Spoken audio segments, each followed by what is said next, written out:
Just when you thought you got rid of us, you can't. Chop Suey KC boys, we back for vlog 4, baby!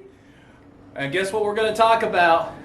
NCAA tournament coming up this weekend. If you're heading to Vegas, you should be lucky because they're going to be a party out there. And if you see this man, go and say hi to him. He's going to show up. He's going to be there. He's going to give you his predictions. And that's what we're going to talk about. Yeah, right? So get some 8-teamers rolling, some 12-teamers rolling. Absolutely. Buy your lotto tickets. There's going to be a lot of D-Gen stuff out there in Vegas. So, alright, but let's go straight to it. NCAA tournament coming up. One of the best times of the year in March, man. This is a great time of the year to do this and to celebrate. Of course, you know us. We love our food. Look at this, y'all. Gold medal slice. Gold medal slice place. So, Casey Original. By the way, for a pizza, Tyler mentioned the 3 best things that you need. Crust, sauce, and cheese. We're going to try this bad boy out. Solid slice. Gold medal. Alright, Tyler. NCAA tournament, what you know, boy? Oh man, it's about time. Been 2 years without it. Excited to get rolling. Excited to start watching these games. Honestly, it's one of the best first 4 days we have to kick off the tournament. You have matchups with Wichita State versus Drake. Great way to get it going. Michigan State, powerhouse against UCLA, former blue blood. There's a lot of stuff to look forward to in this tournament. I think that you're going to see a tournament that doesn't have a lot of upsets in terms of like the mid-major or the major, but your upsets of like 11s or 6 and 12 versus 5s are going to be games where you have like, you know, an 11 seed Syracuse beating a San Diego State or a 12 seed Oregon State beating a Tennessee. It's kind of how I see the tournament playing out, or maybe somebody like Patrick Ewing at Georgetown maybe continuing to go on a run. Oh, what a story that would be. Great run through the Big East tournament.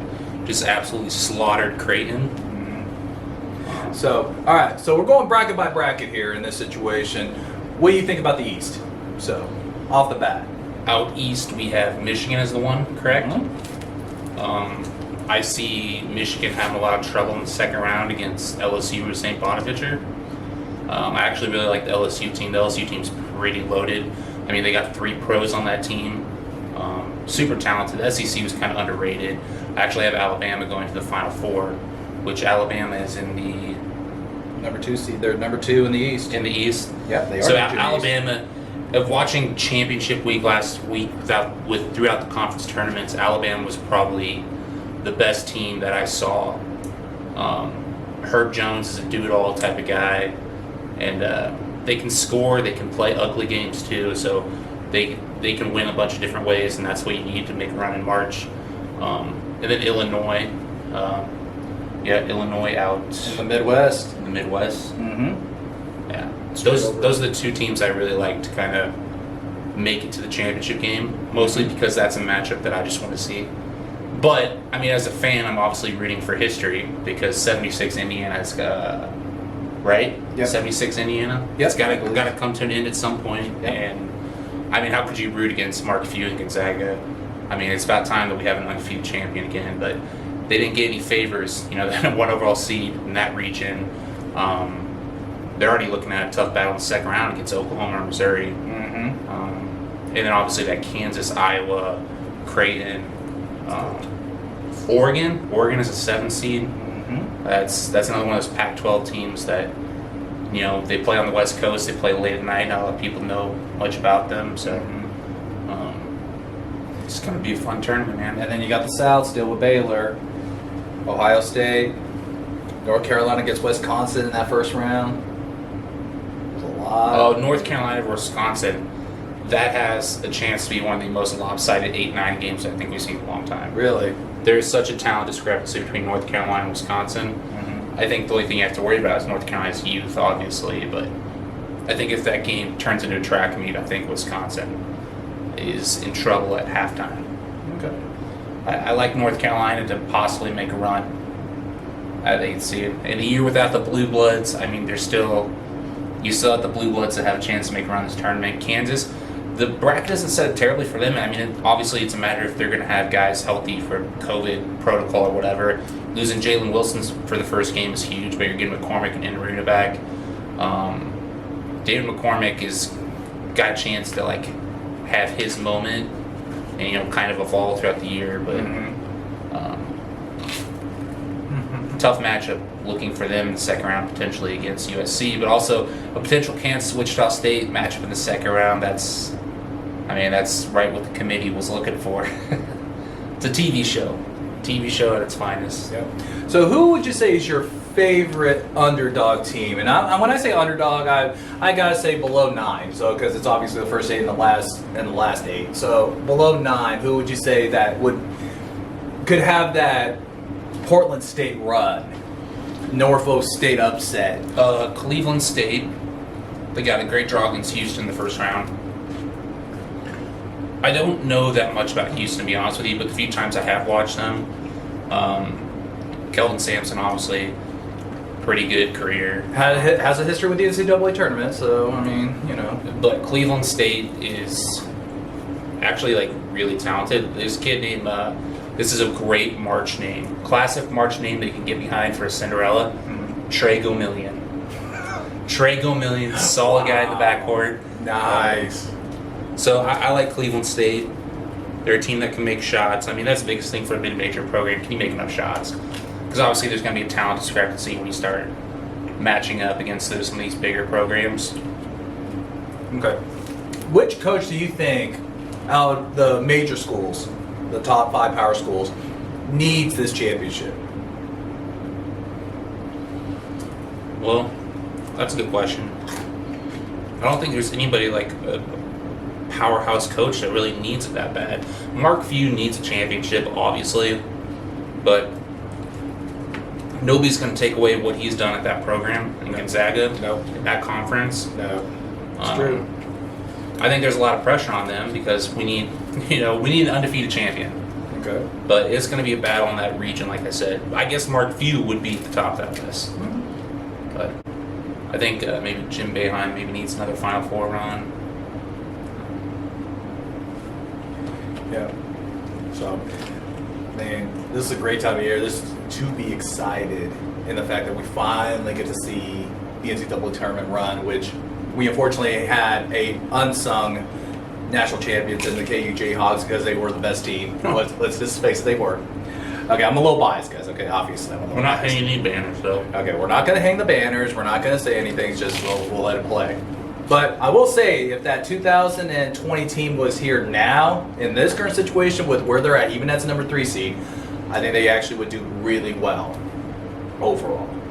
So it's an exciting time for Kansas City because not only do they have KU, they have that Mizzou finally makes it back to the NCAA tournament and actually is in a really marquee spot. And we're finally going to get the border war matchup, if that's possible, if Mizzou and KU advance far enough. I think they have to meet in the Elite 8. So that's bragging rights for this little area that we're in, in our country. So, there's a lot of great storylines that are going to come along the ways. That's one of the best things about the NCAA tournament. You're going to hear about a name like I remember years ago when Davidson played. Steph Curry was not even known. No one even knew who his dad was. And then he just comes out of nowhere and makes himself a marquee player. Or someone like Dwayne Wade when he played at Marquette.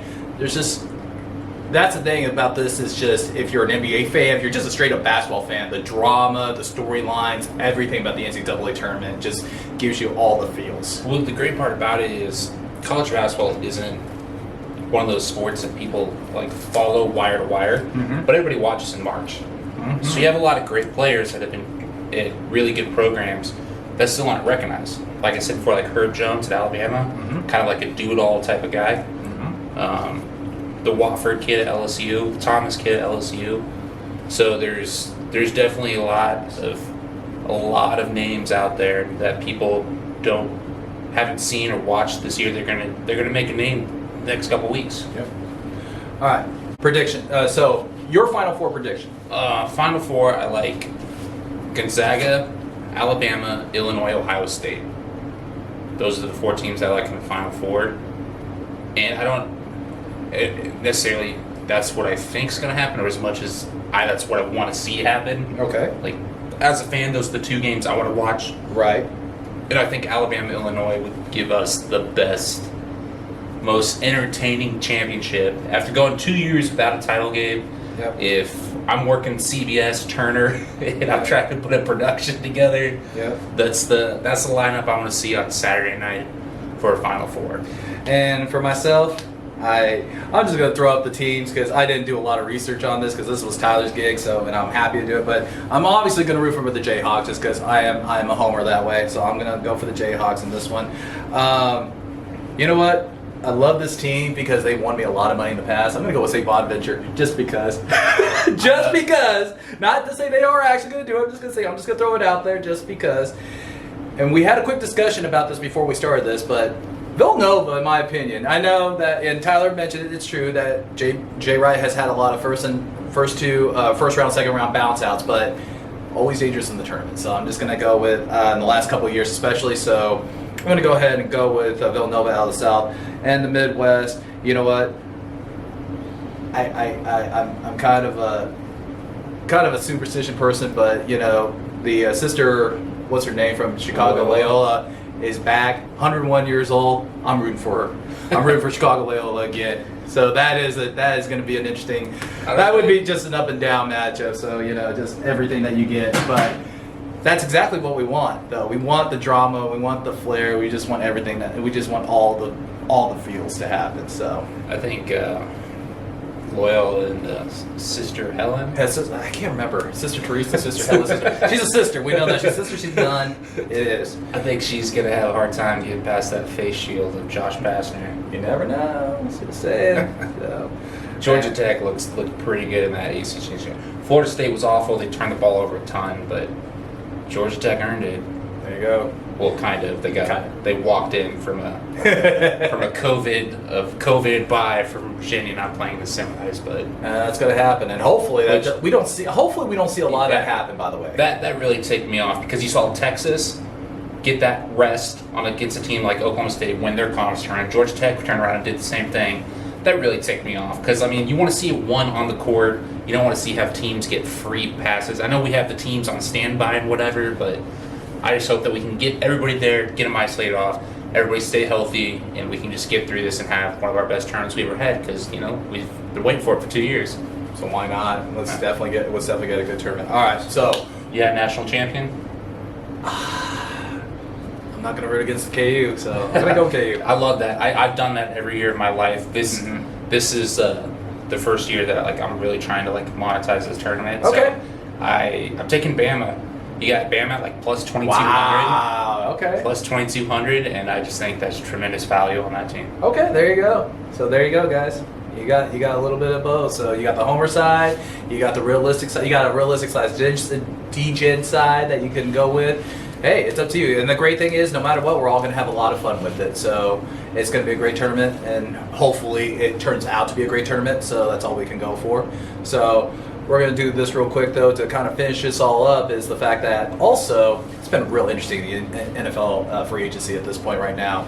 And I say that because you don't hear a lot of big names going, like huge names, like big quarterback names so forth. Like Dak Prescott got re-signed, 4-year, $160 million.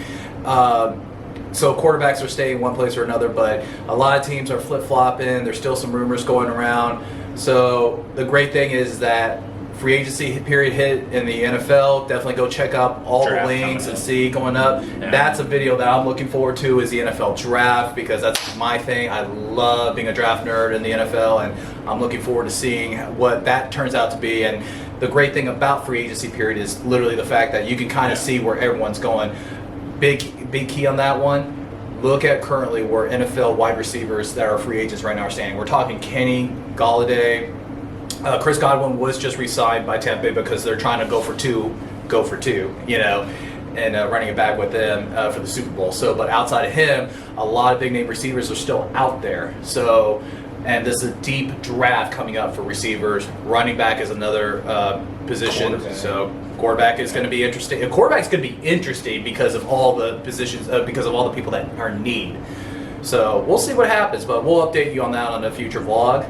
So MLB's coming up soon. Another Bobby Wood Jr. just crushing. Yes. Surprise. Oh my God, Bobby It's Wood such- Jr. It's such an for the interesting Royals. topic because Mhm. the kid's so smooth. Yes. And we just know, like, just watching play, they didn't miss on him, but he's only played like 30 professional games at the rookie ball level.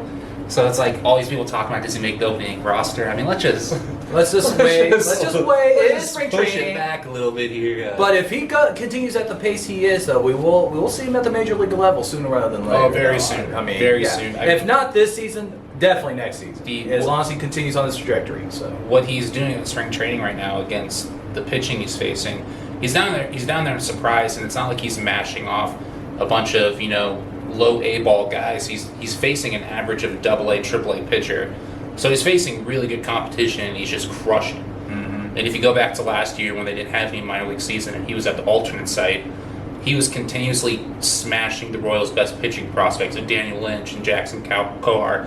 So he's a guy that obviously has the talent, and I'm really excited to see him play at some point. Even if it's not this year, I think we take it back a notch and realize that he's super young and he hasn't even played any professional baseball really yet. So let's not rush that. No. But baseball season just starting to come up and fire up here. April's going to be a great month to watch for that. So you're definitely going to have. We got a lot of great sports coming up. So, and if you guys are wondering why we took so long to do another vlog, hey, all the stuff just happened this week. So Yep. yeah. So, But yeah. this is Italian delight. No, because you're right. It is the crust, the sauce, Yeah. the cheese. It was delicious, and I give a shout out to that. I give a shout out to Italian Delight. They did a great job. They crushed this pizza. So go definitely check them out. Support that business. And Got a again, great guys, Sicilian slice too, if you're more into that. there you go. Great Sicilian So, slice. but hey, thanks for being with us, guys. Though we appreciate you. So hit that like, subscribe button. We'll see you on the next channel. Peace.